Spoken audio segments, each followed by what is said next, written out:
Olá, tudo bem? Toda questão de prova tem um conhecimento que se quer avaliar. E em contabilidade não é diferente. Sobretudo em controladoria, conhecimento reveste-se de mais informações do que normalmente a questão está solicitando. Então escolhemos a questão 45, que recaiu no Exame Nacional do Conselho Federal de Contabilidade do primeiro semestre de 2025. O conteúdo da questão, a proposição está aqui. Em 2022, uma entidade tinha o seu desempenho financeiro analisado com base no retorno sobre o investimento. Em 2023, a administração da entidade determinou que o seu desempenho passasse a ser avaliado com base no EVA, Valor Econômico Agregado. Uma vantagem dessa substituição é a incorporação na avaliação, letra A, do custo de oportunidade, letra B, das receitas operacionais, letra C, das despesas operacionais e letra D, das receitas financeiras. Vou aprofundar isto. Citou aqui retorno sobre investimento e VA. Então, o que é o retorno sobre investimento? Como é o cálculo? O cálculo do retorno sobre investimento, também conhecido como Return on Investment do inglês, ROI, sigla do ROI, também conhecido como ROA, e tradicionalmente calculado com a seguinte fórmula: o lucro operacional como um retorno sobre o capital investido dos ativos. Ou seja, quanto que uma empresa tem de investimento, que está no ativo, seja capital de giro, capital fixo, imobilizado, e quanto desse capital está rendendo de lucro operacional no ano, ou no período qualquer. Por que lucro operacional, não lucro líquido?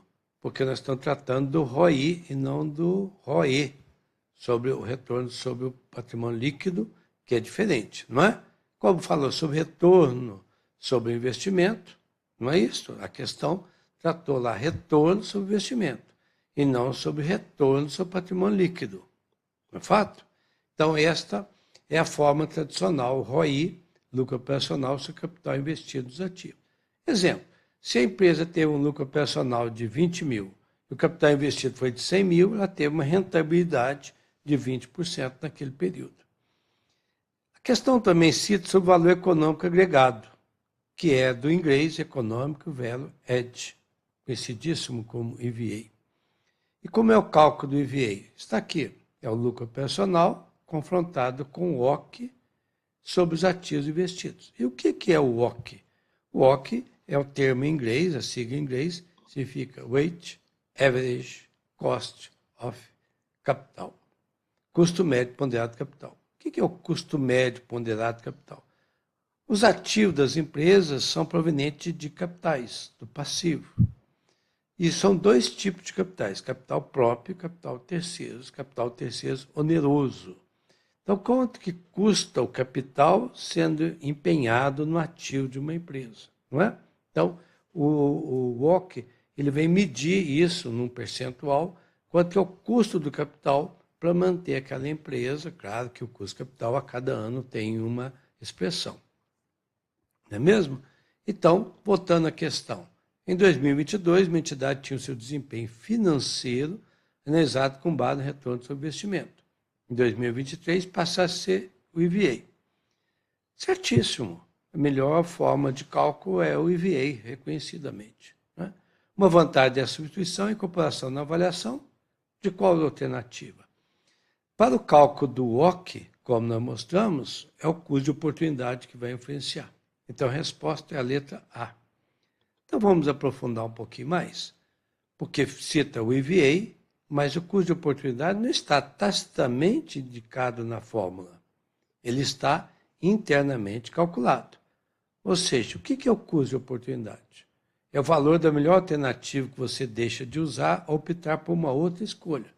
Vamos dar um exemplo. Um exemplo de alcance pessoal. Você tem um recurso aplicado, tipo em poupança, em tesouro direto, em qualquer investimento. Você obtém aí por ano, vamos cogitar aqui, 8%, por exemplo. Né? Poupança até menos, tesouro direto até mais. Mas vamos lá, uma referência de 8%. Aí um belo dia, conversando com o gerente do banco, ele te indica uma aplicação do mesmo montante, que teria que ser relevante, em CDB, você opta em aplicar para o CDB.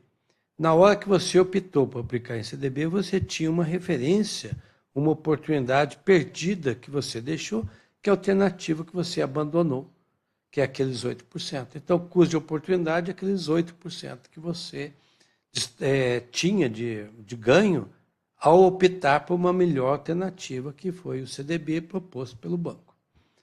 Olhando sobre a ótica do acionista, do investidor, o investidor sempre tem recursos, porque a característica do investidor é ter recursos investidos. Aí, um belo dia, esse investidor é proposto a ele que faça o investimento em um negócio, em uma empresa.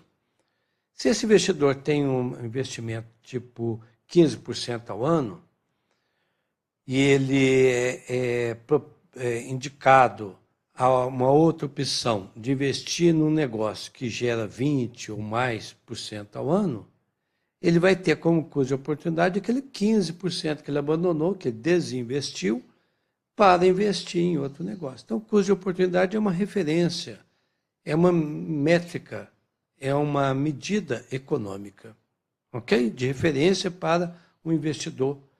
Eu estava ganhando tanto, mas optei por ganhar tanto, então minha oportunidade perdida, minha referência, que eu sempre vou querer, porque eu abri mão dela para obter outra, é o custo de oportunidade. É uma medida muito interessante, não é? Se relaciona o custo de oportunidade, claro, com decisões financeiras com o WOC, integrante do cálculo do EVA, como nós mencionamos, não é? Mas aonde está o custo de oportunidade? Está lá dentro do custo médio ponderado de capital. Vamos exemplificar? Mas, primeiro, observando. Custo de oportunidade é um conceito econômico, referência para o investimento. Então, se eu for investir em algo, eu tenho que ter referência de base anterior para eu ver se eu estou ganhando, né, nessa opção de mudar de um investimento para outro investimento. O custo de oportunidade ele é utilizado para o cálculo do WOC? Sim, mas somente no tocante do capital próprio, como uma referência. E o WOC é uma taxa financeira, não é econômica.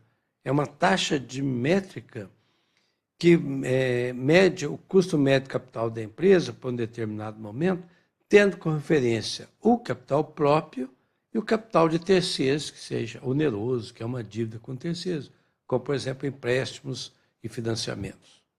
É isso? Então, vamos exemplificar melhor. Extrapolando a questão, né? Não foi solicitado, é só para dar mais alcance ao entendimento. O que é o WOC? Custo médio ponderado de capital, não é mesmo? Então, vamos considerar que uma empresa tem um capital total de 400 mil, passivo dela, mas no sentido passivo, efetivamente, capitais, sendo capital de terceiros oneroso, tipo empréstimo, financiamento, 100 mil, e capital próprio, patrimônio líquido, capital mais reserva de capital, 300 mil. Ou seja, o passivo dela, efetivo de uso de fontes de capitais, é de 400 mil. E esses 100 mil representam 1/4 do total, e os 300 mil, os outros 3/4 do total. Esse capital de terceiros, considerando que seja empréstimo, financiamentos, ele tem uma taxa contratual, uma taxa de juros e de interest, 16% ao ano. Isso está no contrato. Então, quando o banco empresta para a empresa, para um investidor, né, para o investimento no negócio, ele está querendo uma remuneração já pré-estabelecida contratualmente naquele financiamento, naquele contrato de empréstimo. 16% ao ano é o nosso exemplo. E o capital próprio é o custo de oportunidade do investidor. O investidor tem como referência outras aplicações que ele abriu mão para aplicar nesse empreendimento 300 mil, não é mesmo? Então, o custo de oportunidade desse investidor foi definido em 20%. Definido por quem? No contrato? Pode até ser, mas na realidade o investidor ele tem todo um risco. O banco tem um risco, sim, mas está no contrato com garantias. A empresa pode ter 20% de rentabilidade, mas pode ter 30%, pode ter 10%, pode ter menos 10%. Então, o capital próprio tem todo O investidor de capital próprio tem todo o risco. E a remuneração, então, está estabelecida com 20%, que é baseado no custo de oportunidade. E além da mensuração do coeficiente beta de risco, eu acho que está fora no momento dessa explicação. Então, 20% é o que o investidor quer, 16% é o que o contrato do financiamento estabelece. Qual que é o custo médio ponderado de capital?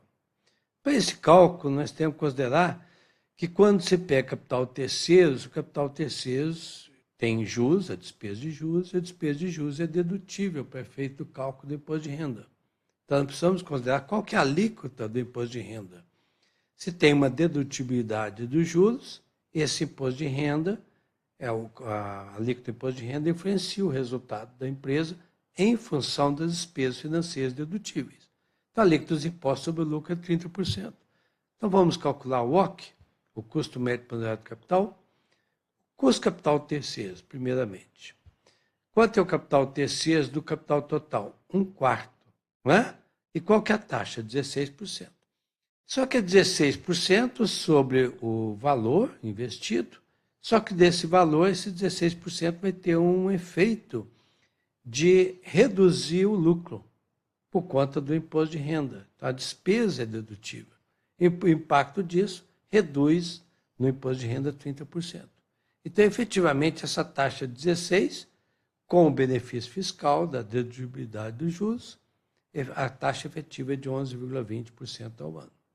E o custo capital próprio, 20% ao ano. Então, qual que é o custo médio ponderado do capital? Então, vamos lá. O capital de terceiros é 1/4 dessa taxa. Então, essa taxa de 11,20 é o custo capital? Sim, mas só da parte do capital terceiros. Quanto que é a parte do capital terceiros? 1/4. Então, 1/4 de 11,20. Mais os 20% que o acionista requer é sobre a parte dele, que é quanto? 3/4 do capital. Então, 3/4 de 20%, resulta 15, com mais os 2,8 do capital terceiros, que é ponderado, né? Por isso chama Weighted Average Cost of Capital. Não é isso? Capital. Então, 2,8 mais 15, 17,80 ao ano. Esse é o custo médio do capital da empresa, tanto considerando capital terceiros oneroso, quanto capital próprio também oneroso, lógico. O acionista quer uma rentabilidade.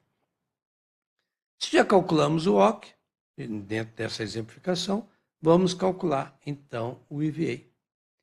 Para tanto, nós precisamos de mais informações. Um ano, a empresa obteve um lucro operacional de 80 mil, apresenta esse OC que nós acabamos de calcular, 17,8, e os ativos investidos de 400 mil, uma vez que ela precisa de capital de 400 mil, e esses 400 mil estão no ativo, gerando esse 80 mil. Portanto, a rentabilidade da empresa, 80 mil sobre 400, lembra da rentabilidade sobre investimento? 80 mil, lucro operacional, sobre 400 mil, está gerando uma rentabilidade de 20%. Vamos usar isso no cálculo do EVA. Lucro operacional menos o OC vezes o ativo investidos. No exemplo, 80 mil lucro operacional, o OC é 17,8, e o investimento de 400 mil custa 17,8%. Então, ao investir 400 mil, se está remunerando o capital em 71.200. Mas a empresa teve lucro de 80 mil, sim. Mas esse lucro de 80 mil compensa os 71.200, sim.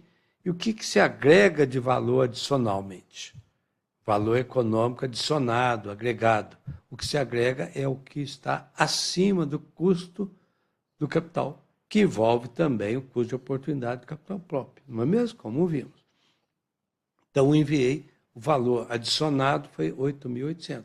Apesar de que ela teve um lucro de 80 mil, o custo capital investido desse investimento é de 71.200, está sobrando em termos, né, de sobra de valor agregado, 8.800.